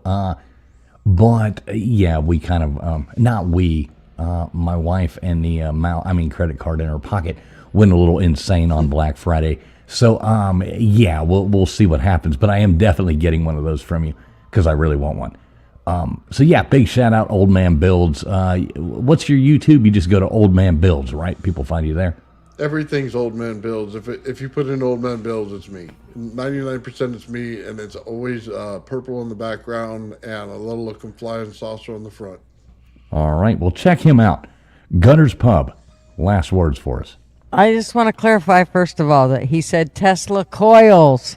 Tesla coils. Not testicles. Oh, just okay. so everybody knows, okay? Oh, that's what his. I just want to make sure we get the right plug out there for Nathan. He needs the right plug put out there. So I might need those resonated as well. Gutter's always talking about I'm sorry they asked. Testicles and the right plugs. He's always talking about it. Right, exactly.